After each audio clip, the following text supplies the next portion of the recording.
All right. So yeah, once again, good evening, guys. Welcome back to yet another live session. Uh, it's been. I think I'd like to hear from you guys first. So I'd like to hear your experience. How's the market been so far? I think since yesterday up until today. How's your portfolio looking? Your trades? In fact, just Okay. From yesterday to now, yep. because I think the whole movement started from yesterday around evening. So like from yesterday up to this moment, I think my portfolio is actually doing great. Though I took a 1% loss, that's for UJ, because I took the long when it tested the weekly key level. So I actually got stuck out there. So I'm holding two positions currently. That's for CAD CHF and for CAD JPY short position. And so far so good. Good positions. They're doing real great. They're doing real great. All right. Interesting. Um, but what would you say as to the chaos and volatility that you have seen in the market? Sorry, come again. What would I say? You mean like what would I say in what way? In respect to the chaos and volatility we've seen in the markets in the past Okay, 24 hours.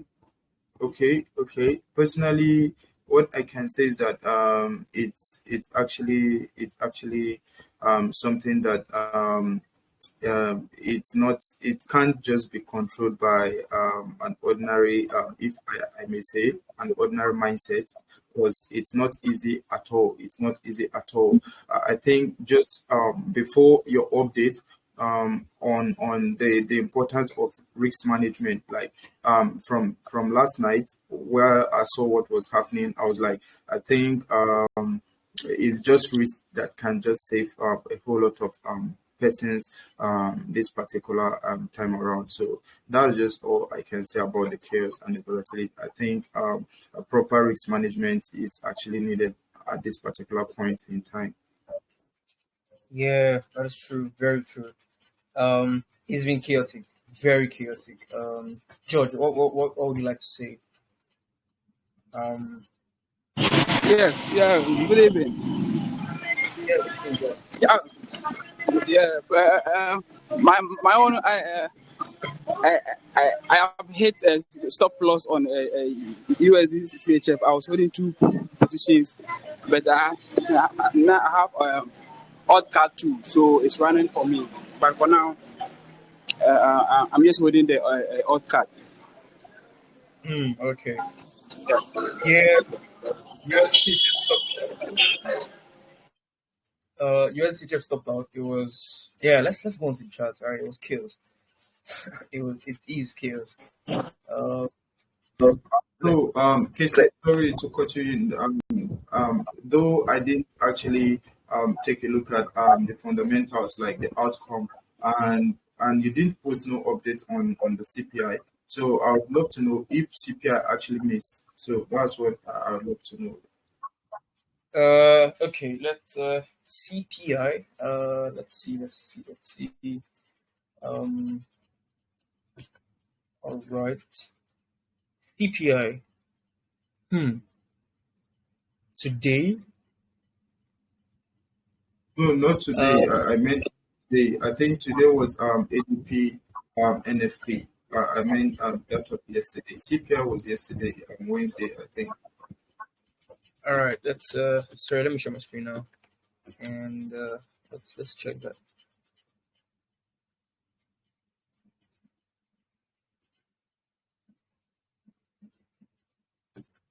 All right. Works factory CPI yesterday. That's interesting. Uh, let's see. Oh, okay. So CPI for nope. No, hold on. Okay, so CPI for the Swiss franc. for the Swiss franc. Okay, okay, okay. That's what you're asking about.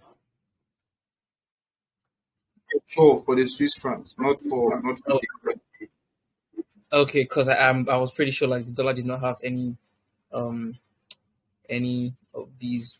So and then CPI is actually today, right? Came out today, but yeah, pretty much. Did it miss? It did. It kind of did because it came in lower, not only lower than forecast, but also lower than the previous number. Now I said it before that the Swiss franc is kind of experiencing like serious troubles. I mean the currency itself, and actually it does seem like the Swiss National Bank, which is the central bank, is looking to cut rate and maybe even go into negative rates. So it might be very disturbing for the Swiss franc. Now there's not much strength on that of the Swiss franc, but in recent times it has acted as a safe haven, which it does in most occasions, and that's why it's still pretty strong. But I don't think that will last too long. But yeah, let's see how that goes. But yeah, it was just, and then it's a month-over-month data. Now, like I said, I don't want to dwell too much on fundamentals since it might confuse some of us, and that's why I don't speak too much on it. But it's not like it missed, but it was just month-over-month, right? So yes, I think that's about it. I think our focus is um, unemployment claims, which came in lower today.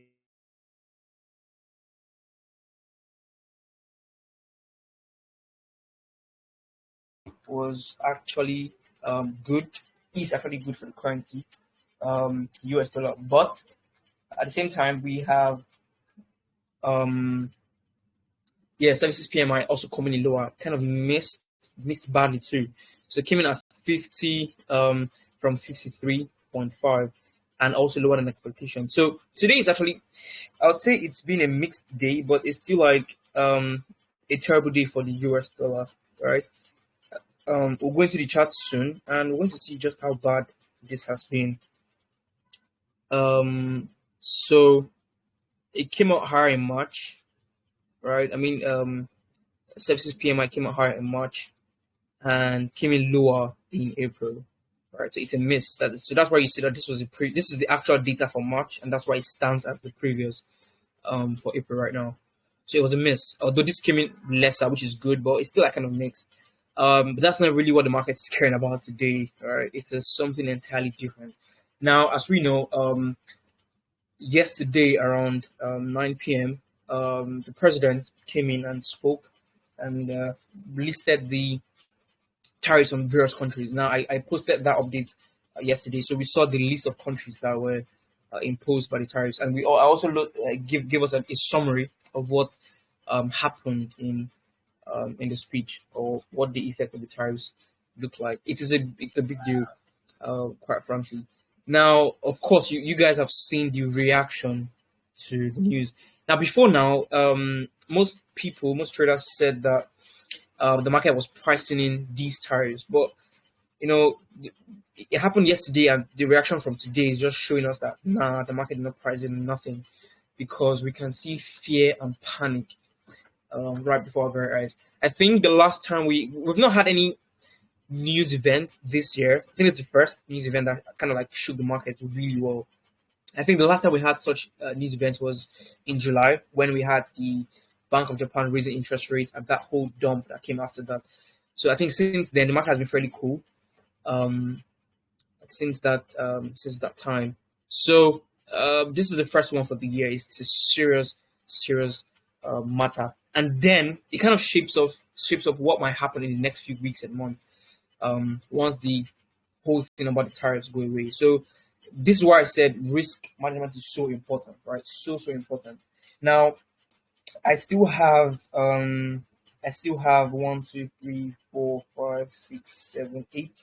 8 trades running. I'm still up around almost 9%, even though I've taken a loss. So the other trades are doing quite well as we speak. Now I took a loss on USCHF, which you guys can see on my screens, I suppose. All right. So yeah, the dollar was severely affected by Carlos, can you hear me? Of course, I was trying to see your screen. Okay, sweet. Um, so like I'm saying, the US dollar was or is um being affected by what is going on. We can see this is the first time that the dollar is down against the G10 currencies. I don't we don't have all the currencies here, but so far the dollar is the only currency that is down against the top 10 global currencies in the world today. It's the first time in years. In fact, this bearish candle we're seeing here, like if we come down to the dollar itself, this big loss we're seeing is the first how do I explain this now? It's the first time the dollar is losing this much in a single day in the last 2 years, right? So we can see that the dollar, yes, has been the king, and the greenback has been severely affected by this. Personally, I still like to think it's short term, and the market is just fear and panic, right? I like to think that things would shape up and still come back to normal. And I think that's about it. So let's just have a review of what is going on the currency side of things, and then um, we'll move over to indices. Now, let's see. So AJ is breaking below the support level once again. So far, this is what we're having. Cat JPY is and then think about it, like not much has happened. This still looks like for some of these currencies, it still looks like a regular day in the markets, right? But when we look at the dollar pairs, I think that's where the focus is on really much. Cat JPY is still here. This doesn't really change my outlook on these pairs, like long term, still the same. It's just we're gonna see how if there might be a change with these tariffs now coming on board. CHF JPY is actually benefiting from this guy because the Swiss franc is strong as it's a safe haven. The euro is also very strong, so pretty much same thing here. Pound JPY.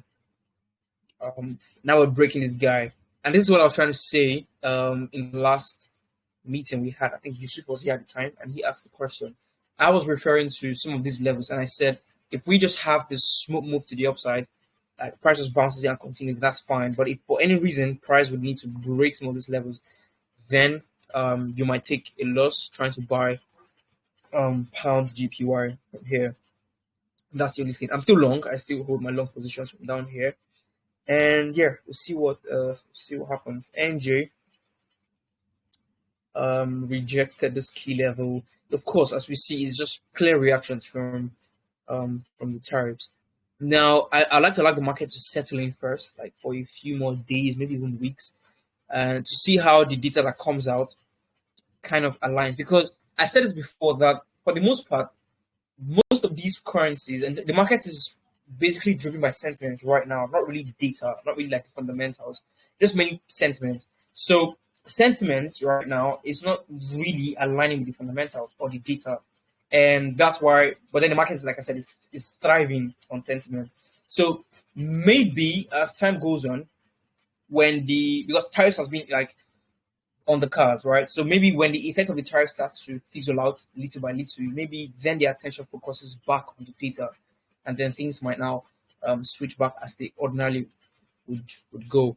So NJ rejected off this level here. So far, no breakout. So of course, no reasons to buy at the moment. USD JPY exactly. So this is the guy that broke. So broke, smashed through the level like it wasn't there. And this is an example to show you that in some cases the fundamentals just rule, right? Because your levels can be taken out, your bullish engulfing might not mean much. In days like this, it is just your risk management that can save you, right? It's just that. Now, personally, I was not too shaky because I'm still up, right? Just about 9%, even though I took a loss. Now, this is the third loss for the year, right? I'm still up about 6.1%, which is still not bad. This is the third loss for the year, which is still not bad. I mean, we're in April. So at the end of the day, there's nothing too serious because, of course, my system is properly built and has so much risk management attached to it. So yeah, USJPY we broke through. I think I'm just very interested to see what happens to the US dollar because again, the tariffs is supposed to benefit the US dollar in the long term, right? So I'd like to see what happens like in the short term. How low do we go Do we, I don't know, find support? Like, first of all, tomorrow is NFP, right? So that's also another news event we have to keep our eyes out for. So do we go lower or do we pop back above the level once again? We don't know, right? So only time can help us understand that. Now SGJPY, this currency pair is not one that is being traded most. So I don't want to keep it because we don't really trade the Singapore dollar against the Japanese yen. Now moving over, we have AD card. So far so good. Now we kind of tested yesterday, although it was so we tested yesterday and dropped, and I think it's just to wait and see what happens eventually. So do we continue dropping or do we come back for a second test? That's the big question. So that's for AD card. I'm still holding my shot, right? Still there. Euro card. Still at a key level. Now I'm still interested in buying, but of course I need to see price, give us this break above the key level. Then of course I'll look for a retest and then look to buy Euro card. Pound card. I'm still long on pound card. We're still up around, let's say, almost 3%, 2.9%, just about 3%, which is still fine, right? Take profits is all the way up here at 6%. So still waiting. Like to see how far and how long it takes us to hit take profit on pound card. NZD card as well. So we're still like rejecting this level here as resistance. Maybe we'll still drop and pull back and test again, maybe, or maybe we'll just drop from here. Who knows what might happen? So, but yeah, so far so good.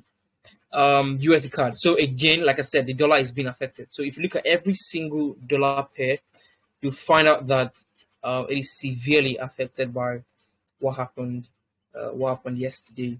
Now USD card. Now again, this is good for us, right? Because remember I said that I wasn't going to buy USD card until price comes down and tests this key level of support. Now it is pulling back. It's almost there, but I like to believe that we have a few more days of downside moves before we finally test this level of support. Now, of course, I'll need price to find support at the level, right? Before I look to buy. So eyes open. But then when price was up here, it felt like we're never going to get a pullback. But here we are. So it just shows that in whatever market cycle, in whatever market conditions you're trading, as long as you have a plan and you stick to that plan, then at the end of the day, the market will always come to you at the end of the day. So yeah, that's about it. Euro AUD, not much. It's still the pullback. So Euro AUD right now is just like USD card of January, right? So high, it feels like we cannot get a pullback, right? And that's how it feels right now on Euro AUD. But trust me, we just might. And if we don't, oh well, the price continues without us. But I will not buy Euro AUD until price comes here and gives me a reason to be long Euro AUD. Euro NZD as well. We're trying to break out, but so far we haven't. So nothing for us. Pound AUD. So we broke out, right? Let's see. So we broke out, closed above the key level in March, which is very good for price action.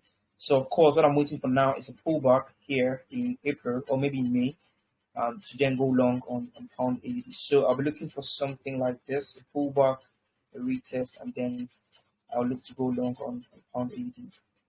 And that's about it. Pound NZD, I'm already long this guy, and here just trading, right? Then moving on to the dollar pairs. So AD USD, of course, is benefiting from the move. We're still at the key level of resistance, right? The key level of resistance. So we can still have further downsides. Oh, Yusuf, you're here. Welcome. We can still have further downsides on AD USD, right? And price can still continue to downside again, but then we have to check for or wait and see how at least NFP, right? What NFP does or what NFP will do to the market, and then see how maybe it affects our positions and things like that. So I think we'll just need to be chill and just tread carefully, especially with these chaos and volatility we have before us. Euro USD. This guy is crazy. Now broke above the support, the resistance level. Of course, like it wasn't there, and is headed for 1.12. Now, will it get there? I don't know. We'll see, right? We'll see if it gets there. Now, I'm not really bullish on EU, not yet. But I just might be if we break above this level, right? We've not broken above this highs in such a long time. So if we do break above this level, then we might be switching the trends on the higher time frames.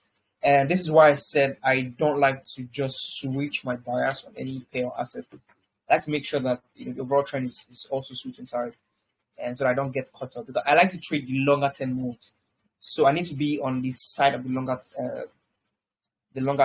trend, right? So that I don't get caught up in short term moves. So let's see how the market reacts to this level. If it gets there, if it breaks out, fine, we might look out for maybe further bullish continuations. But if it doesn't, then we might head to the downside. Now, personally, I don't really see us, drifting so high because again, the dollar has to be so down bad, and I don't think that the dollar weakness will continue for so long, which is why now most people are actually scared of a recession in the US, but the data does not really support a recession, right? Not really. So I don't really see it happening. That's just my take. But yeah, we'll see. At the end of the day, just watch price action and move alongside it. Pound USD as well. We broke out. We're headed back for the key level. Maybe we'll test it. If we do test it, fine. If we don't, maybe we'll pull back down. NZUSD still pulling back. All right, nothing too serious. ADCHF now. Okay. So I was hoping that price will pull back and give me another opportunity to sell. But so far it hasn't. So it's just dropping to the downside without any opportunities to get involved. And I was very interested in selling the ADCHF, but nothing for me right now. CAT CHF still short, right? Still short on this guy. We came back here and tested as resistance twice, and now we're dropping. And now again, I don't really trust these moves, right? Because like I said, it is just based off panic and fear. So that's why I want these moves can easily just correct themselves. Like we can in the next few days, market can just correct this dump and everything that's happened so far. So I'm just saying that I don't. When I say I don't trust this move, I'm saying we'll have to allow the next few days to come and pass, and then we'll now see. Okay, yeah, here's what's happening. But this strong bearish candle does not necessarily mean that we're gonna have this. All right, the same way this bearish candle on USD doesn't mean we're gonna have this, right? It doesn't. So we're only going to be sure of that, or we're only going to have more confidence in that when we see like the next few days come by, right? Because like I said, this could easily just correct itself. Continue the reason for the move. So Euro CHF, we broke the support level. Of course, we know why. Pound CHF, I think we broke as well. Taking a big hit. We broke. Now look at this candle. Now this is so huge, right? Now I promise you, this is really chaotic day in the markets. Now there are some systems I'm testing, and I'm also building portfolios with those systems. Now I got to see really how your portfolios can shake up in such times, and that's what actually made me to refer back to the text I sent like I think a month ago. That risk management is so important. It is so important in your trading that I think it is like the most important thing when it comes to your system, right? If your system is good, but you don't have proper risk management, you could damage the whole thing. You could lose accounts. And on occasions like this, without risk management, nah, you're finished. For example, on some of the systems I'm testing, I am heavily long on the US dollar, right? I'm also looking to buy more as price goes down. But you get to see price draw down in your portfolio and like, okay, if I didn't have proper risk management, I would be so down bad on my portfolio and things like that. So that's what made me to like come up with the text. And I'm like, again, it is just so important. I mean, I've always known that, but with such situations, you just see the clear importance of risk management. It just cannot be removed. You just cannot negotiate your way out of it. Okay, so this is a clear example, right? A 200 pip drop on a single day on pound CHF, 230 pip drop. That's huge. That's huge. So we cannot deny that today has been a day for the history books. NZD-CHF, same thing. No pullback, right? So again, NZD-CHF, ADC. These are ideas that we've been looking at, but we didn't have like the best entries to sell them. So so far, there's nothing we can do, right? Because I was planning to sell here. Look at how far price has already gone through these pairs. USD-CHF. So yes, took a loss, 1% loss on USD-CHF. But look at how far the guy dropped. So of course, like I said, the dollar is down bad. Okay, it is down bad, and the Swiss franc, being a safe haven at the moment, is also adding to this turmoil on USD-CHF. So yeah, that's about it. Nothing too crazy still, but yeah, it's chaotic. We can't deny that. We cannot deny that. So yeah, I hope your portfolios are all still looking good. I hope your risk management is intact. And if that's the case, then of course we'll survive this volatility, right? We definitely will. So if you guys don't have any, do you guys have any questions here? If not, then I can move over to indices. If you'd like me to speak about anything, just let me know. Hello, Casey. Okay, Johnny, yeah, go ahead. No, I was gonna ask you about GBP. I mean, not GBP. AUD CHF. AUD CHF. I think I just this guy. Okay, yes. I was wondering, what do you consider like a retest? Because you said you did. Okay. Because you said you didn't get into this because it didn't retest. Yeah, this guy, right? I know what you're asking. Okay, so remember that I only look for the retest after price has closed to the key level of the monthly, like broken and closed, and we had the break in March, right? So what happened was we had a retest in March, but it was before we closed above. So look, what that means is the retest we had here on ADCHF, right? This retest is not bad, right? It's not bad, definitely not. But this retest is the same kind of retest we had on pound AUD. So this guy, right? So this is a break and retest on pound AUD, but I didn't buy it, right? Because I need the breakout first on the monthly. It is after we get the breakout on the monthly, then I look for my retest. You get. So if price would give us a break and retest in that same month, I would not take that. Okay, that's just my rule. Okay, it's a principle I personally use. So that's what happened with pound AUD, and that's the same thing that happened with ADCHF, right? So that's why I didn't sell at the time, because the break and retest happened in the same month. I love the break to happen first on a particular month, and then for the retest to happen on the next month or whenever. So that's why.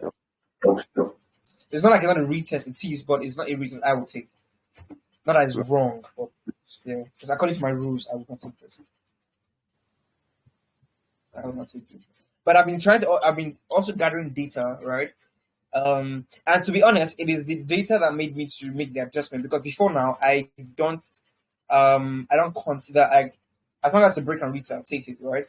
But it was the number of trades I won and number of trades I lost that made me to make the adjustment, right? So I noticed that, of course, based off research, based off experience, based off tracking my trades, that little adjustment made me to improve my win rate by so much. So I was winning way more trades than I lost, and that's what made the adjustment. So it's not wrong. It's just based on my system, how I've built it. I would rather just take the retest after the money candle was closed. So. Right. Okay. Thank you. I was just wondering about the retest because I saw that that kind of looked like pretty. That looked like a perfect trade right there. Yeah, it's a retest. Definitely it is. And yeah, sometimes I like again, like I said, it's like you miss the trades, but it's not so bothered because I'll give you an example here, pound USD here, right?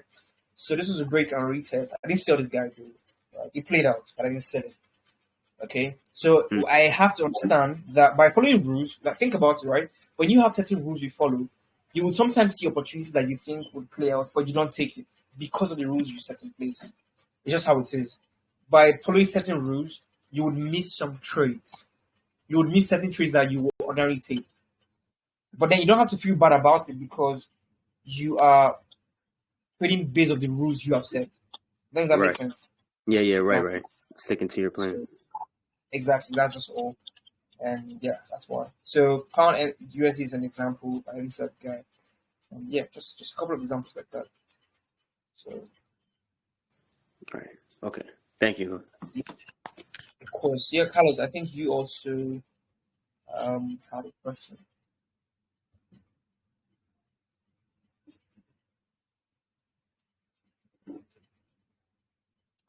Carlos.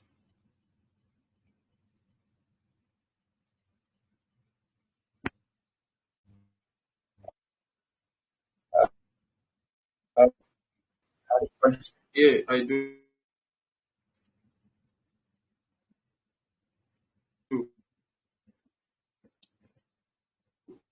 Please, can you go over to Euro USD? Yeah,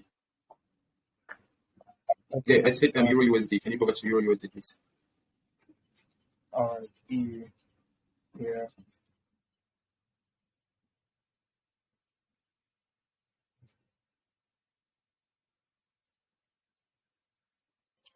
So here's EU on the daily time frame.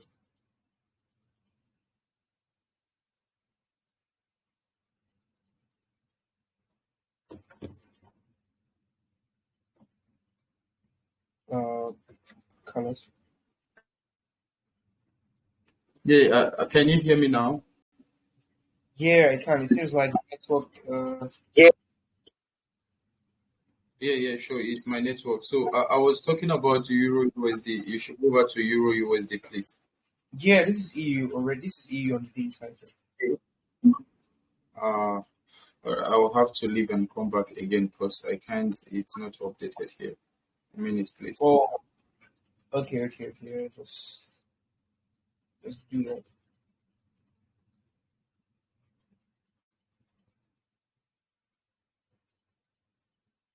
Okay.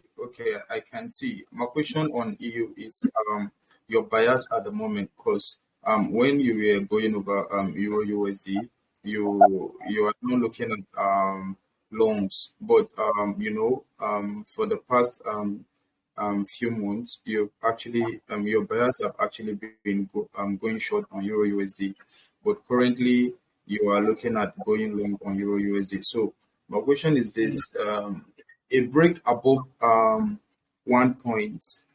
Your screen is actually doing same thing again today, like it's going blank and coming up again. Oh, is it? Wow. Yeah, like from the start of the session. So you are looking at a break above 1.12. Then if the candle actually do close on the monthly time frame above 1.02 1.12, you wait for the retest and then taking the long. So now my question is uh, what if maybe something like breaking above 1.12, then it happens to break like come in again like below it, um like why not wait for that scenario since your long-term buyers have been short on EU?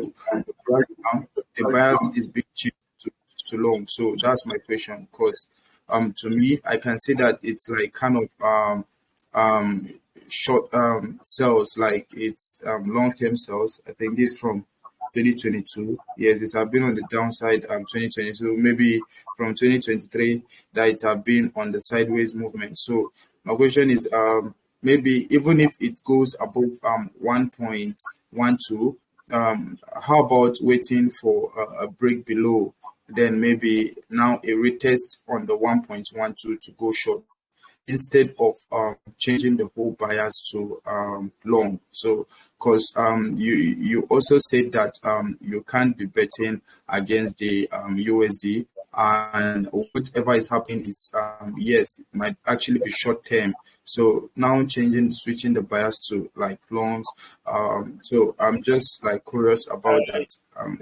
Think about it. I haven't switched yet. Okay, I haven't switched yet. That's why I said um, I'll need to see the breakout first. Now, I have a question for you, Carlos. You said that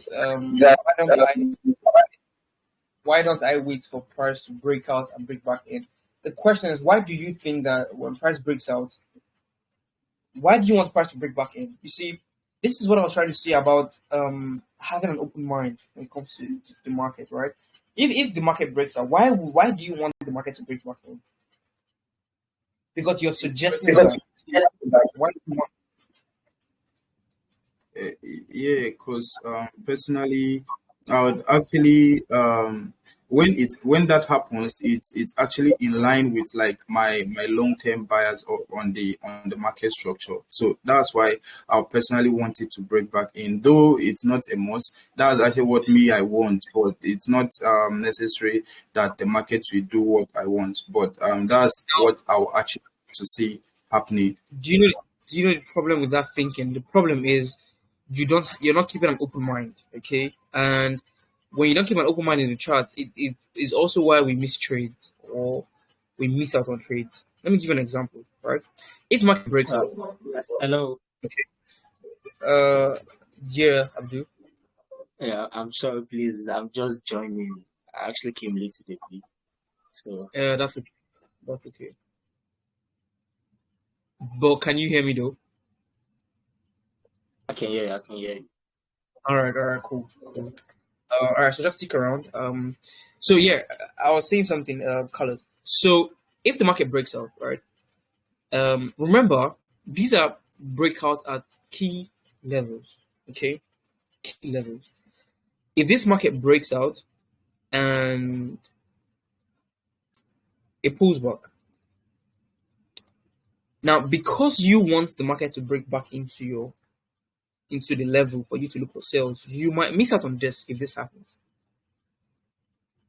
That's the problem with that thinking, right? You're not keeping an open mind. And when we trade, yes, um we to some extent have a bias because it is the bias that helps us to make our analysis. But I've told you guys before that if you are looking for anything on the chart, you find it, right? If you're looking for reasons to buy a currency pair, you find it on the chart. If you're looking for reasons to sell it, you find it on the chart. So what am I trying to say? If the market breaks out of this key level, that's an important breakout. And the market pulls back, I'd love to go long. Now, think about this, right? This is the long-term trend. It's to the downside. It is to the downside. And it has maintained this downward trend by staying below this level. Now, but think about it. If the market would break this guy, would I not suggest a little shift in the trend? Because look at this downward movement. Look at this supposed lower high. And the market failed to create the low. Because remember we sold here, right? We tried to sell to get the continuations, but that did not work out. So if we would get a breakout, might that not maybe suggest a switch in the trend? Is it possible? It is. So you see that the whole time we're trying not to force longs. We need the market to give us a reason. And then think about it. If the market breaks out and pulls back and I take a long and it doesn't play out, what am I going to lose? 1%. Right?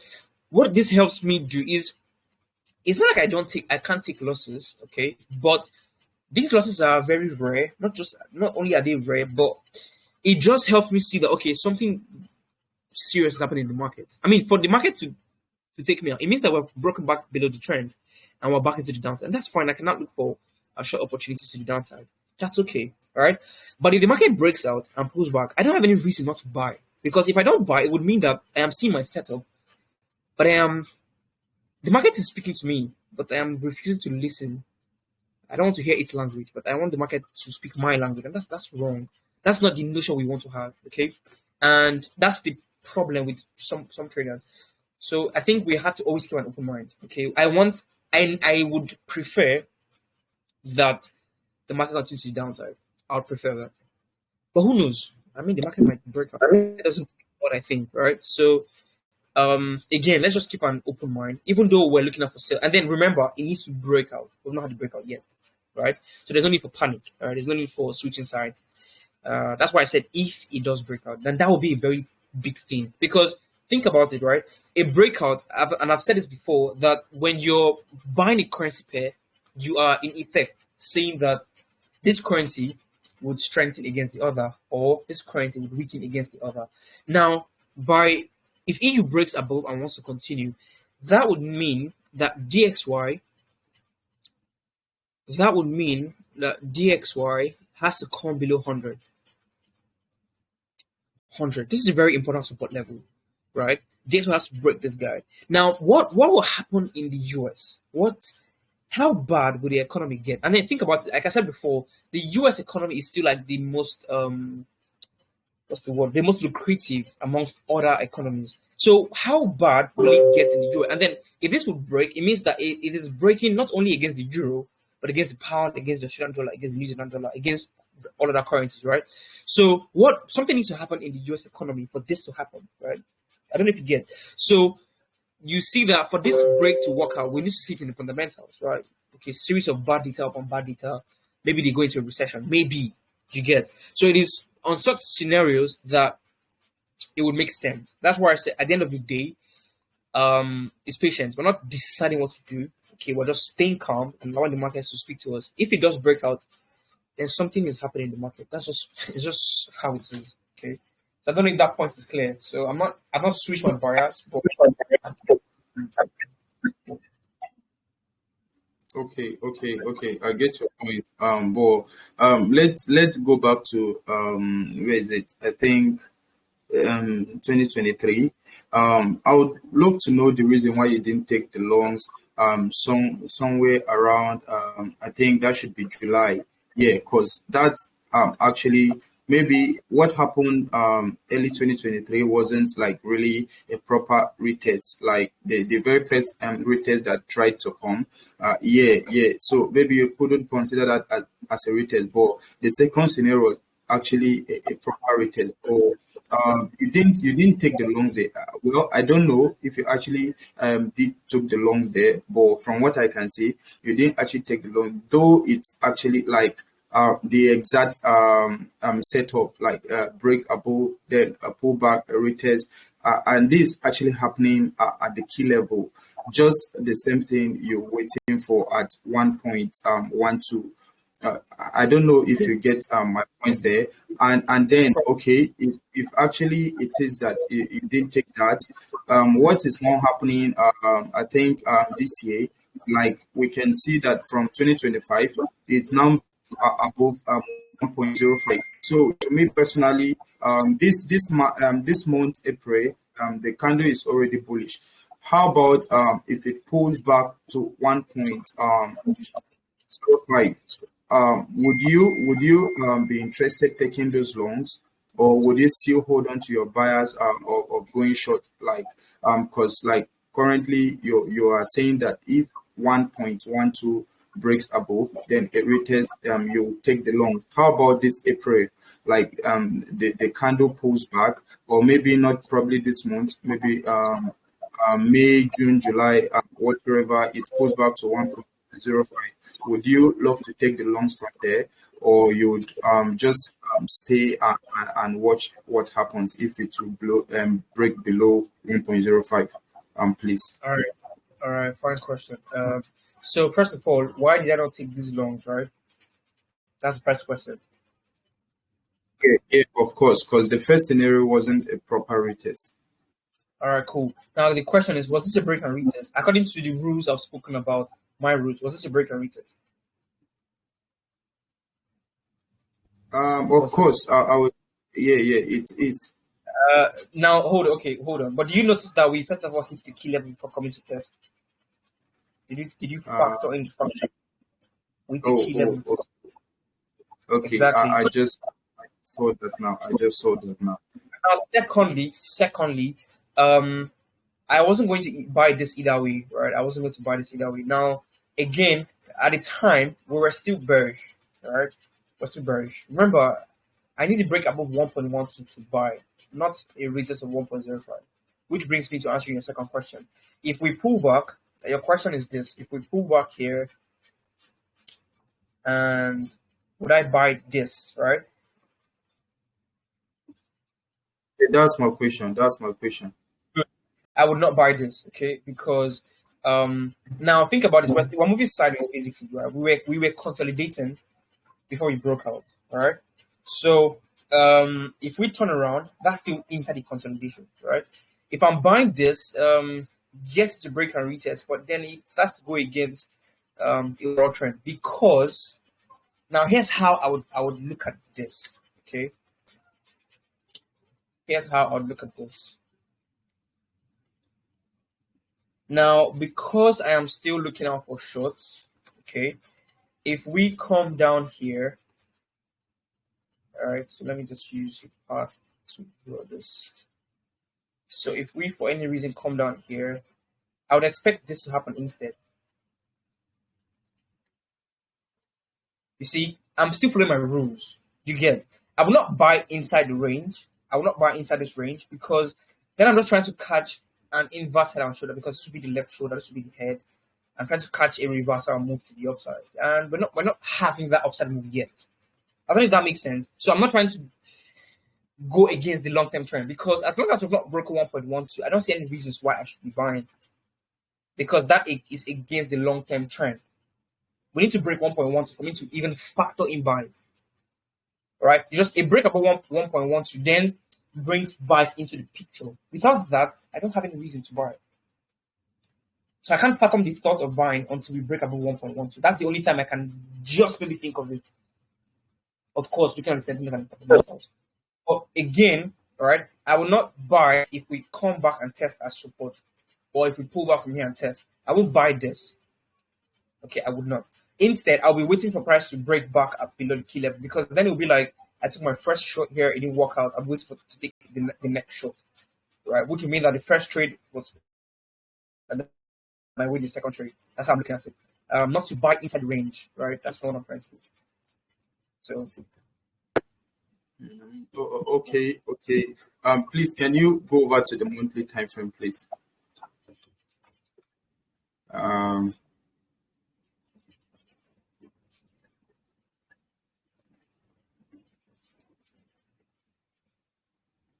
Okay.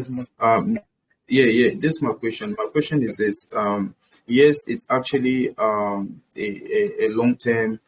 Like, I think from what here is that I think throughout 2022, say maybe from 2021, it have been on the downward movement up to 2023, when it started getting to reject 0.997.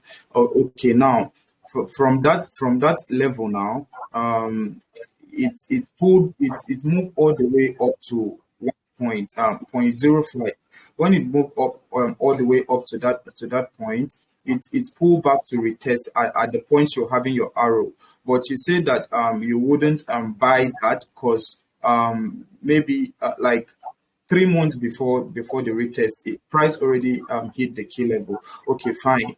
And as we all know, the rule, when price actually hit a key level, we are said to maybe if it's coming down, it might even break below support, then wait for another break in and a retest. So now, on this other months, like this year 2025, can't it be seen that it's the same thing that is happening? Because like from the first scenario, it hit the key level, it came back to the 0.05, and that wouldn't be a long for you. Yes, quite all right, because this like a dome after a key level has been hit. We always see that price at some point pulls back to the previous key level, and we can consider that as what have just happened here. And from there, it took off again to 0.12 key level, but this time around, it didn't drop testing 0.05 at support, but we can see that it actually broke below it, and now it's breaking above. So, like, to me, I can say personally that if April or June or July gets to pull back to 0.05, I can't, like, personally, I don't know for you, but to my own understanding, I can't say that it's actually like is it breaking of rule or breaking of plan from what I've actually understood so far, unless the picture of the long term sell is coming in. That's when I can say okay, fine, maybe the buys from 0.05 wouldn't be valid at all, because I can see that 0.05 um, price broke below and now above it. So that's just why I'm saying, because what you are waiting for now at 0.12, can't it be said that it actually happened at 0.05, like this initial time, like the early 2023? Yeah, because like 0.05 broke above and pulled back to test it. Okay, so that's just it. And now it tested 0.05 multiple times as support, and this time around, like this year 2025, it's even giving like much more confluence that um this 2025 is even giving like much more influence that okay, it broke below 0.05 and now it's breaking above it again. Like, to me personally, I can say that, oh, is it that 0.05 is really holding this level as support? I don't know if you are seeing the chart the way You're I'm getting this seeing wrong. it. You're getting this wrong. I understand where you're coming from, but you're getting this wrong. Okay, you're trying to at this point you're trying to make the analysis fit bias. Okay, and what you're doing is you're using the entry pattern. Remember that what you're speaking of is an entry pattern, right? You're using that to override the trend. You see, we look at the trend first before we look at the entry pattern. Okay, you're bringing the entry pattern to fit this scenario, and that's wrong. Okay, now think about this. The reason why I did not buy here is not just because we hit the key level. Okay, we were still in a downtrend. Buying here either ways. I mean, if I would have bought here if I wanted to, because it was a breakout of the key level and a retest. It played out. Let's come down to the daily, right? Just so that you understand this from a better perspective. So let's see. This guy, right? This was the first break and retest. It played out. It went up to the key level and it hit. So the ordinarily, if I didn't buy this because we hit the key level and dumped, I should have bought this. I didn't buy this as well. Look at what it would have meant to buy this guy on the daily time frame. Would you? Let's take this back. All right. So I'm just trying to help you see that what you're doing now is you're just trying to make the analysis fit buys, and that's very wrong. That's what we should not be doing. Because what would you have bought this? Now we're looking at this in hindsight, but if you were in the moment, you have seen EU dump more than 2,000 pips to the downside, and the market's correcting. It broke above the key level and pulled back. Would you have bought this, Carlos? Would you have done this? Personally, I wouldn't have done that. Like, personally, I wouldn't Exactly. have done that. Exactly. That's the point, right? Because the market could easily just break and continue the downtrend move. Instead, what you'll be waiting for, what every one of us will be waiting for as trend traders, following this system, would be a break to the downside, a retest, and then downside confirmation, right? But it didn't happen. We just corrected to the downside. Can you hear me? Yeah, of course. I said, yeah, that's what every other person would be expecting to happen. Exactly. Now, this would be going against the trend. Buying here will be going against the trend. The only reason why you're mentioning it now is because it played out. So we're looking at this from a hindsight perspective. But now, if we take this guy back to the money time frame, what you're asking now is, since I would wait for that manipulation to happen, am I not seeing the manipulation happening? That's what you're asking me, right? Since we have come here, we've broken, we've had the manipulation, now we've broken above. If it comes back for a test, shouldn't I consider this as buyers? that would still be me going against the long-term trend. I'm not saying it can't But happen. I'm saying it's not. Can you hear me? yeah, I can hear you, but I was about adding something to it. What I was about adding to it is, yes, as traders, the first retest that happened there, just the example you gave, as I said, is something that I wouldn't want to get involved with. Yes, fine. But now getting to see that, and as you said, it played out. That's okay. And the market pulled back to zero point zero 0.05, respecting our support again. The second scenario where you are having the arrow, I wouldn't actually involve. Like I'm speaking based on the entry pattern. Yes, as you said, the second scenario where you have the arrow, I wouldn't get involved there because like that's dropping a drop from the key level.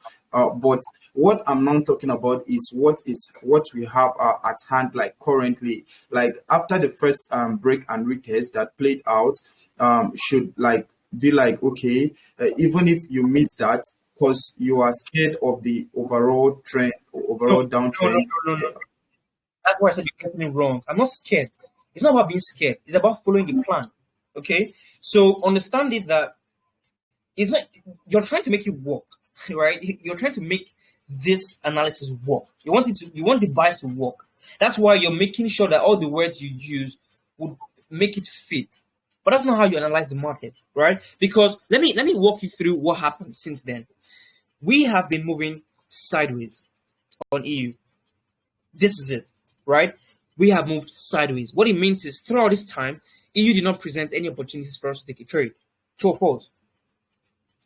Yeah, true, of course, true. Good. So we bounced here support. And let's play the candles.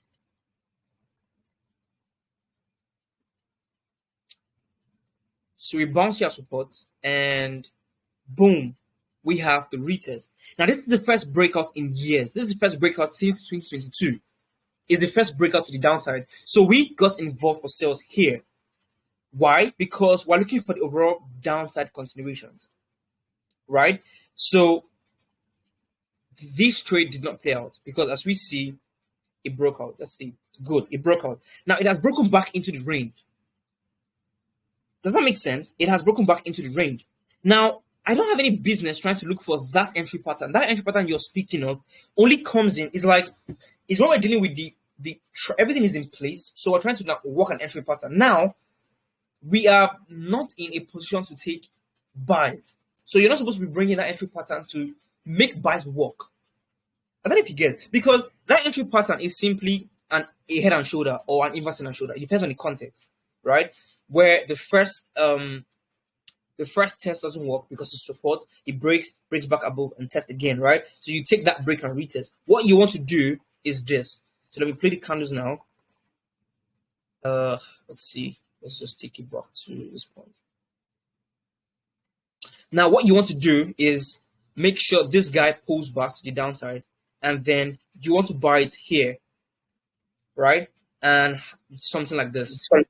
Now, tell me, right? Tell me, would you say that this trade, because this is what you're looking for, right? This is the trade that you're trying to make work out. Would you say this trade idea is in line with the overall trend? Would you say that? Would you say this is in line with the overall trend?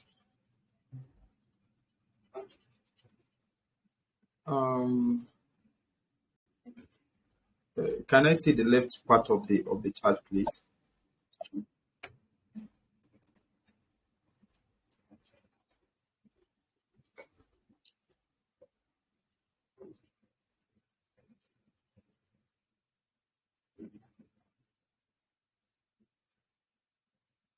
Well,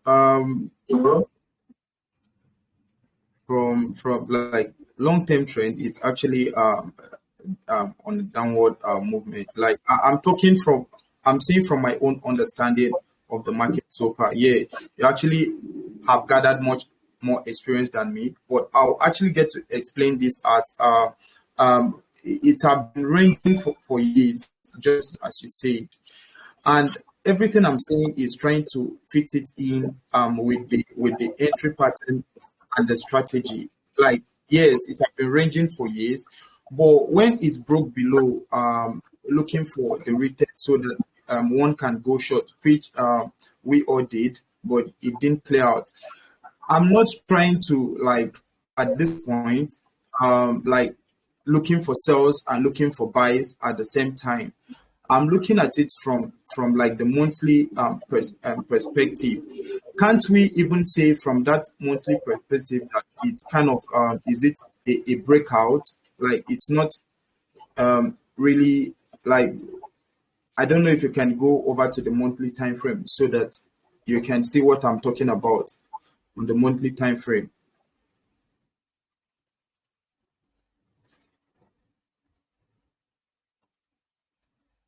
So here's monthly. Okay. Like this, the bearish candle that broke below 0.05,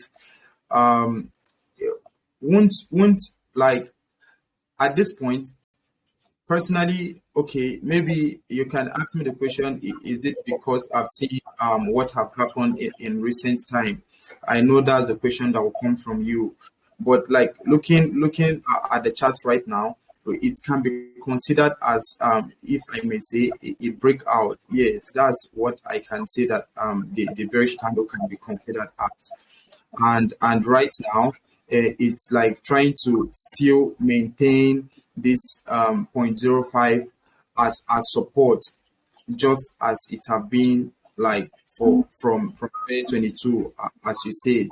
So that's why I'm saying that if I actually get the pullback, maybe this month or subsequent month, that taking longs won't really be a wrong idea for me. Why? At this point, the overall trend was actually down from 2022, I think.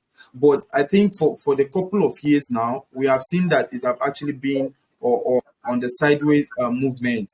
But it have actually showed what we have been looking for. Like this chart No, below 0.5, and now it's above 0.05. I don't no, know if you are. Carlos, no, Carlos, Carlos, Carlos, you are getting this wrong. Okay, you don't realize it.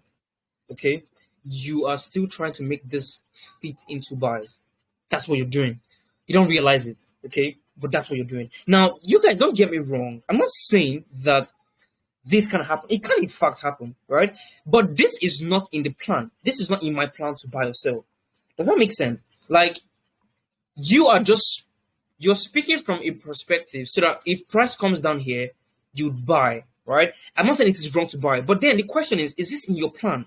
Is this in your plan to take buys? It's not. Is you're just doing this based off the fact that okay, now it's a support level. Since the breakout didn't work out, maybe we will not get this solid move from here to here. It can happen, right? If you can in fact consolidate for the next 2 years, it could because it can do so because we had a breakout, but it didn't work out. So this breakout might be a fake out, right? So you can still consolidate. At this point, EU is just ranging. This is just simply a sideways market. We trade with trends. And then you see why I did not engage in EU until we are breaking above 1.12 or breaking below 1.05. Because anything in between is a range. So I don't really care what happens in between. But you want to buy, so you want to make this analysis fit into buys. So you're making this about EU. The question is, would you do this on every single asset you trade? Do you trade like this on every single asset? That's the question. Because if you do this on EU, it means you would do this on every other asset you trade. Now EU might work out, but will other assets work out? That's the question. We don't trade we don't just trade price and trade a setup. We have a system we trade. We apply the system to every pair we find. We don't change it for the asset. I don't know if that makes sense. We don't change it for the asset because if you're trying to buy EU, let me come back to pound USD. It means in the same breath you're going to buy pound USD, right? In the same breath you're going to buy pound USD. That's what you're saying. If it pulls back here, you buy it, right? In the same breath, let's see what other assets, because there are so many assets that are doing this. You get so I don't know if you understand what I'm trying to say. So are you adjusting the analysis to fit what you want to do, or is this your system? Is this how you trade? That's a big question. I'm getting your point. I would say that the buy at pound USD wouldn't. Okay. Okay, you are switching over to Euro USD, but I think that of pound USD, would you really consider that a bad year? Because like from what I just saw now, it's looking as if pound USD is already like um looking upward, yeah, for pound USD. But now back to Euro USD, as we have been on it. This is my question on Euro USD now. What happened early this year? It broke out on December, I think, then pull back maybe around yeah, that should be January, or maybe the break down on November, then pull back maybe January thereabout. Now, and we are now waiting for 0.12 break above 0.12. Fine. So if the break above 0.12 happen and then it pulls back to test it, how about if what happened like early this year happens there at 0.12? I don't know if you get my question. Now here I get, but you see now that again you're in a dilemma, because remember the first time you asked me that if why don't I wait? Remember you asked me that why don't I wait for price to break out and break back in, and I look for sales at the zone. In the same breath, you're still trying to buy this as a break and retest, right? Because at first you were like, you don't see the breakout happening, right? You see a breakout, a break back in, and then a sell from the key level, right? But now you're speaking of this pulling back and then to buy from this from 1.05. So it's like you're not sure what you want with EU. Like that's why I've said this before, that you see I've made my decision as to what I want to do with EU. Okay, a breakout out of 1.12, a pullback, and then I'll consider looking at for buys. If price turns around and breaks out of 1.05, I look for sales. Until that happens, EU is sideways, in my humble opinion. Okay, but we don't begin to look for what if this happens or what if that happens, and you then try to adjust. So it's like by doing that, you are analyzing the pair and you're trading the pair to make sure that trade works out. Okay, well, you're doing analysis to make sure the trade works out, but that's not how we are supposed to trade, because you don't know for certain which trade will play out. So you apply the exact same metric and the exact same system across all assets. You get, because if we're doing the same thing, why did we bought USCHF and it stopped out, right? Did we know it was going to stop out? We didn't, but it did. So my point is, you don't know which trades will play out and which trades will stop out. You're not certain about it. You get, so it's like the confidence that you have comes from the system you trade, not the individual trades that win or lose. So what is my plan with EU? Okay, my plan is to wait. If price breaks out of 1.12 and pulls back, I might then consider looking out for buys. But if we turn around and break out of 1.05, then I might consider looking out for sales. This is what I'll do with this system. Okay, so what I'm saying is particular to the system. Now, if your system allows you to buy on this pullback, then fine, go ahead. Right? You can go ahead and look for buys. It's not wrong to take buys. I'm not saying it can happen. What I'm trying to avoid is you trying to make that work, not trading from your system's perspective. That's what I'm against. I'm not against EU pulling back and continuing. That can happen. Of course it can. I'm just against you trying to make your analysis fit into a trade idea you have in your head or a bias you have in your head. That's wrong. Because you want to trade your system, not what you think.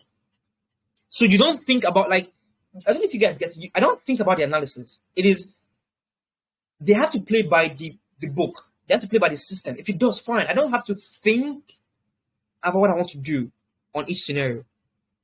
I don't think beforehand. It's like, I already have the plan. If it happens, fine. I don't look for any other thing outside of it, because that will be against my plan. So, but when you start to question or ask, like, what if I sell here at resistance because it might not break out? What if I buy here? Then first of all, you're trading inside the range. Does your system, I think months ago when we talked about our systems, I asked a question: does your system allow you to trade inside the range, or are you a trend trading follower? What are you? If your system allows you to trade in range, fine. Yeah. If it doesn't, then there's no need to look for entries or try to find make sure it works. I don't know if the point I'm making is coming clear, because that's what we should avoid. Yeah, Carlos. Okay. Yeah, Cassie, please, I want to chip in with this what we guys are discussing now. What I would say to Carlos is like, Carlos, the overall trend of the Euro USD is in the downtrend, and so price has consolidated for a very long time. So now, no, what I can see is that price have gone back to the consolidated to the ranging market zone. Exactly. So with this now, I think we should not do anything. We should wait for either it should break the key level, either at the upside or at the downside, before we consider to continue with the trend. So for now, no, Thank you price very has much. broke back to the range market. So I think, Cassie, you have really explained it very well for us to understand. And now, thank you very much. We are still in the range. Exactly, that's the point. Yeah. We're still in the range. Like, look at this. We're still ranging, because now think about this, right? What if the market comes back down and you buy it, right? Say, I just want this explanation to come really clear. So, what if the market comes back down and say it does this? Okay, so no, let me use the path. So it comes back down, right, and test, right? Cool. You buy, right, and you get involved for buys. You have your take profit here, and you have your stop loss here, right? And then the market does this. What then do you do? Because you just lost sales, right? You lost the sales here, and then you might lose your buys here. Would you then have the same confidence to take sales here?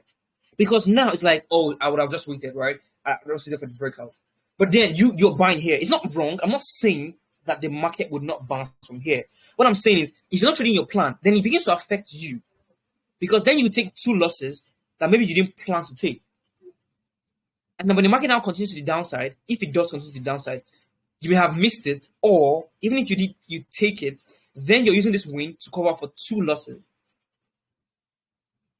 So it's not about making this guy work. It's not about making this pullback and this bounce work. It can happen, absolutely. But it's not what I'm looking for. Like, I don't need it to happen, right? Because it's not even in my plan. I'm only going to trade what my plan says as trade, right? So I don't really care about what EU does until it breaks out. So by trying to make it work, now the question here for you, Carlos, is if it pulls back and you buy and it stops you out, it means you've taken two losses. If it then pulls back for a retest, would you sell? Would you then go ahead and sell again?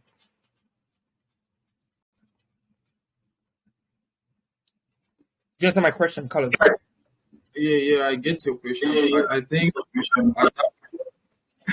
think at that point, I wouldn't like really want to even get involved at all. But if you go over to UJ, I think just same thing is like what you're explaining here. I can relate it to what's happening in UJ, because initially when the pullback happened on UJ, that Abdul took his take profit.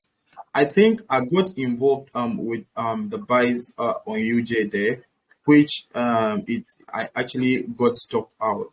Now I waited for like a break above and a second retest, which is also in line like with the overall idea of the buys, which is actually the uptrend. And we all can see that UJ have actually stopped out again. So like that, I think just the same thing is what is happening here on UJ. Just that the difference is that this is not happening at the key level. This is like more like a weekly key level, but we can liken it to what is happening over there. So I don't know if you're getting my point. That even taking let's say like the second cells there, like pulling back to 0.05 and now taking the second cells there. What actually, like, it's now like reverse, vice versa. What happens? What if what is happening here actually be the fate here on EU? What then happens? It still puts you on a very big dilemma. So that's just it. But I've just gotten the point that it's just ranging at the moment. So maybe a break above 0.12 or a break below 0.05 before anything can be considered. And thank you very much.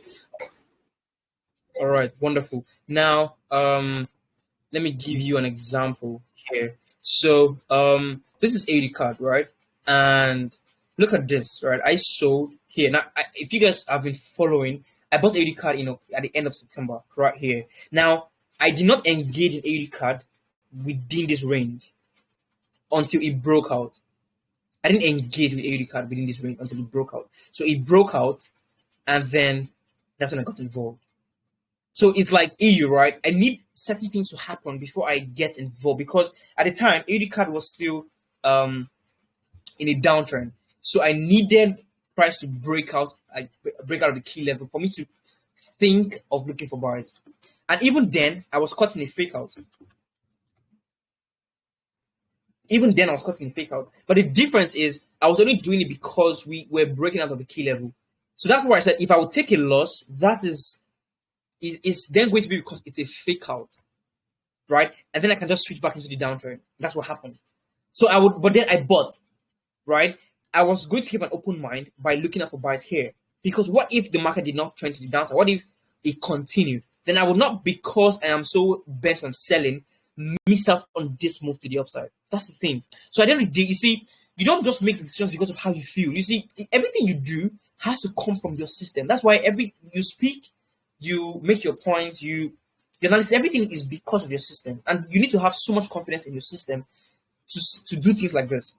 I don't know if it makes sense, because I may have felt some type of way about buying 80 card. All right, and I felt like it would have stopped out. It did stop out, but I bought it. I mean, it was a 1% loss at the end of the day. But it goes to show you that if we had the move to the upside, I would have been part of the move, right? So you see that my losses are only few and rare and at key level. It just shows you that when I take a loss, something happened at that key level. That's it. So it gives me more information about what is going on in the market. That's all. But trying to then look for anything else is not due. You get. So I think the point is like very clear. I hope you guys understood the point. And yeah, that's about it. Yeah, of course. It was. That's true. All right, all right, all right. So let's move over to indices then. It's Hello. hold up. Yeah, Abdul. So Yeah, okay. Hello. Good evening, please. I can hear you. Go Right, ahead. okay. In our last session, like, you made mention of some few days, like, I think Wednesday, first Wednesday of the month, and first Thursday, like, some days which are similar to NFP, Friday of NFP in terms of volatility also. So my question is that what really happened today? Because because there is like a massive volatility in some pairs. For example, like like USD now. So actually, because I Yeah. don't know, is it because like what really happened? Like what really happened that made that so much volatility in few pairs? Like not just one pair, like pound, especially pound Mm, and CHF, and let me say maybe like some and EO too. Like I noticed the volatility in those pairs, and yeah. secondly, okay, let's say for example like USD now. I want to note USD for my journal now. Like what can I say that okay? What made me lose under the remark section? What made me lose this trade? Like possibly like obviously I can't say the trade idea like I can't say trade idea is wrong also. So, cause Okay. I don't know what really happened that made that so much volatility also. So, like, I just want some enlightenment on it. All right. I'll explain in a bit. So yeah, like you said, you're quite late. So hold up. Just give me a minute. I'll be back and I'll explain what happened. Okay. All right, all right.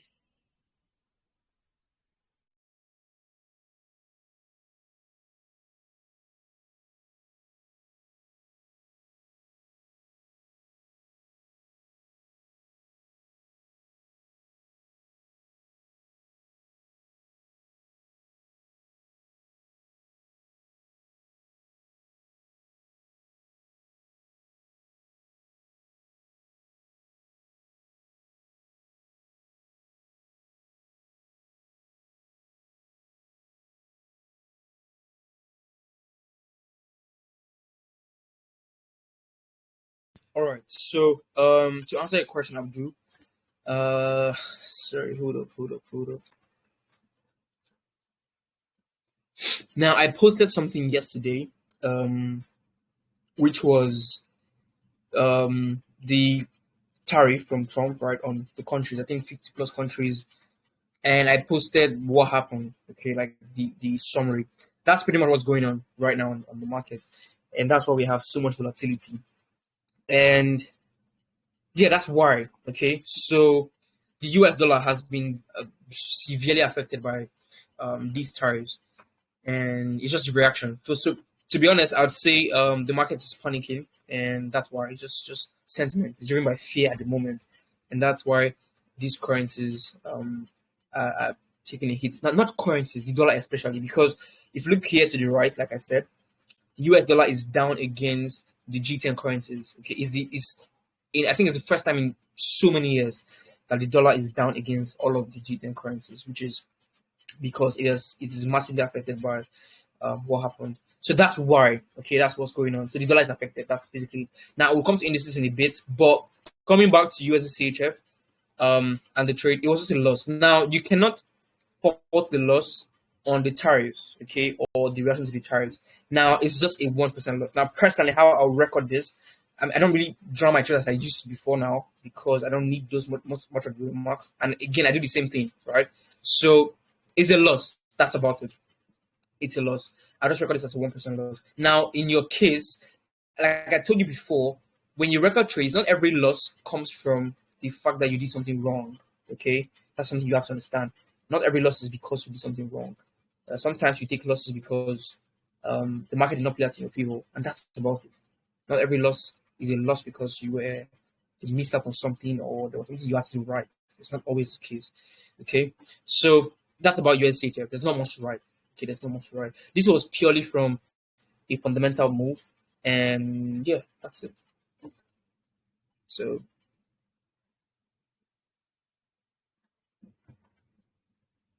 because I also took a loss on USDCHF, so nothing wrong about the trade.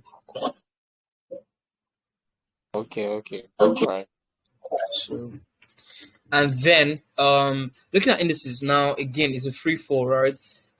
Just like I said, this was the reason why like I told you I wasn't going to engage in any of this guy. I wasn't going to buy these guys. It's not like I knew for certain that the tariffs would make them dump, but they just did not present the best opportunities to buy. And yeah, the S&P is down almost 5%. This is crazy. France 40 is down, and then look at this precise take profit, took our profit. Price is pulling back. The German DAX is pulling back as well. We broke below this guy. Just exactly same thing happening across all pairs. The Russell, this guy's taking the biggest hit. Now the Russell might be interesting, right? But that's a topic for another day.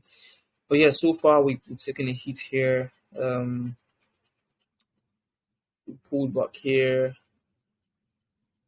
pulling back here, pulling back here. Gold is just a little bit pullback, nothing too serious. Nothing serious. Now the question is, might this be the top? Maybe, or maybe not. But we'll see. Like I said, I just want to see how the next few days come in because most of these moves might be easily corrected. Okay, might be easily corrected. So I just want to see how these moves come in the next few days. We have copper, we have platinum, we have silver. Silver is taking like the biggest among metals. Like, look at this, right from the key level, right? And again, just go to show you, it's not a coincidence, right? It's not a coincidence that we're dumping off the key level. We dropped here an 8% drop from 35, and yeah, that's about it. So indices, yes, equities are pulling back, which is good. I like the fact that they're pulling back. I want them to dip some more because I want to buy them, right? But I want like this serious discount, like a very serious discount, and maybe this levels. Let's see how the market reacts to some of these. It might even continue, right? I think some persons are calling for like a 20% correction or something like this on some of these guys. So let's see. That's about it. So Again, it's a very volatile day, but of course, with risk management, we should be fine. My portfolio is still there. Nothing has changed much. That's a 1% loss, and I'm still up about 9%, even with the loss I've taken. So yeah, so far so good. And let's see how the rest of the month plays out. Now, I like to think that April is going to be a very interesting month, especially because of how the month started, right? So we'll see. I see. I like to see what happens. Let's see what happens. And then the dollar. Is the king dead? Or will there be some sort of comeback? Let's find out. Let's find out what happens. But yeah, that's about it. I don't know if you guys have any questions. If you have any questions, please go ahead, ask your questions. And if you don't, then this is where we might wrap it up. So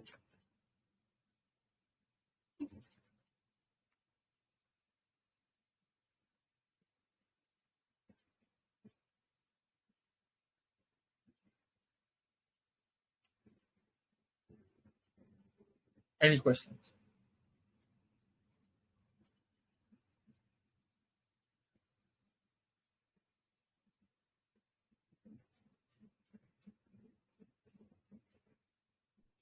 All right. Okay, so yeah, in the absence Sorry, Casey. okay, Sorry. I was trying to talk about the bootcamp. I think it's set to be for this month, right? yes, it is, and I was about to bring that up. So I think I asked this question before now, but what would you guys love us to talk about in bootcamp? What subject? I think we had back testing. Yes, that's there too. But yeah, what else would you like us to speak about? Something that addresses. I know we talk a lot in live sessions, but is there anything you guys would want us to talk about, just so that we can know how to address it? I think I want to talk this about. I think this go ahead, George. Go ahead, George. Okay, I want us to talk about how to identify the key levels. I think it should be an important thing for us. All right, cool. That makes sense. Makes sense. Okay. Yeah, colors. That was actually one of the things I wanted to talk about. Though, if for the fact that we've actually been regular on the session, and you even try pointing out how these levels have been spotted out for like newcomers. Talking about down from the 12 month 6 3 and 1 month thereabout. But I would personally not believe that it just ends there. Yeah, so that was why I actually wanted to talk about these key levels. But then I think when we were talking about fundamentals, you were like, okay, that you think that that's one of the things you would actually consider taking on the boot camp. So I think if that would actually come in place, I would pretty much appreciate that. Talking about the fundamentals. Okay. Yes. But the thing is, with fundamentals, it's not a one-time thing, right? So where I want to start with the fundamentals is we'll look at data together, like for example CPI. So what I want to do first is break down, like I said before, break down some of these events, what they mean, how they can affect an economy, and where we'll start is just as the data comes out, we'll look at it together in the live sessions. So you guys become acquainted with the data first, and you then begin to see how it can affect an economy, what to look out for. So fundamentals is really broad, and like I said before, we have to be careful as to how we use fundamentals because you see people, okay, analysts, they apply fundamentals differently. I know so many fundamental analysts who would see data but interpret the data in a different way, right? So it's always you have to be careful as to how you look at fundamentals because what I've seen is there's no one way to look at fundamentals, right? There's not just one way because I've seen people look at fundamentals and they're bullish on gold. I've seen some people look at fundamentals and they're bullish on gold, you know. Some persons view fundamentals as good for the dollar, bad for the dollar. I've seen a lot. So people are diverse with their views about fundamentals. So that's why, for a start, I just want to make sure we just go through the data. So every week we see what's out for the week and what this data could mean, how it could affect, how to know when a data has missed, if it was bad, if it was good, things like this. So I think that's where we start. So it's not a one-time thing. That's like something we'll just include in our education. You get. So it's not like we just have to discuss that in the boot camp and that's the end. Nah, not really. It's just something I'm trying to include into our session. So what I want to do first is, like I said, we'll start with the data themselves and what they mean, how it can affect the economy, and we'll go from there. Okay, for the fundamentals. And then for the key levels, yes, I will do want to include that in the upcoming boot camps we have. Also, okay, I think yeah, we just have some other things that are coming up. So yes, I'll let you guys know the date. I'm going to make sure I copy Momo this weekend, and we'll let you guys know the date, the time, everything else. Okay.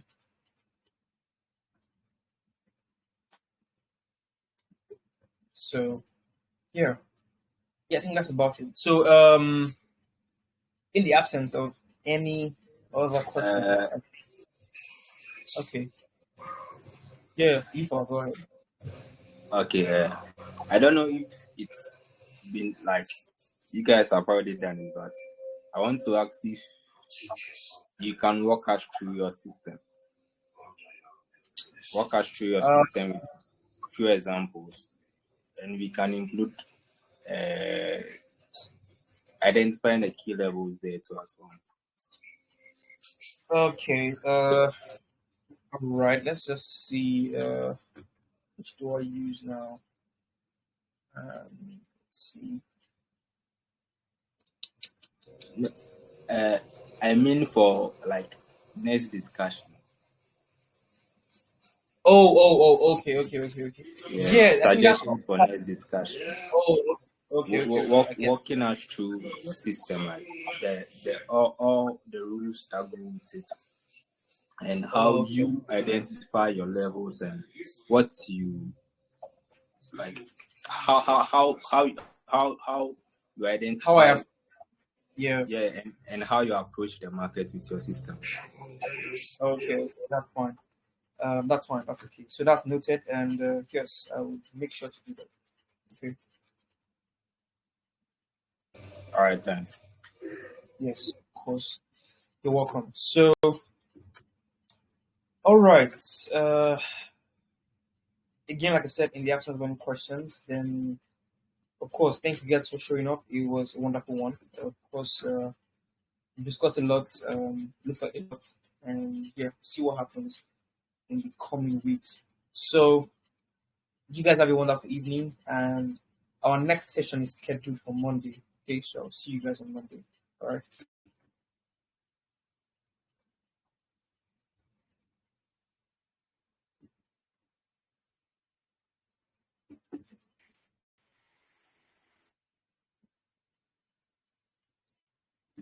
Okay, stop recording now.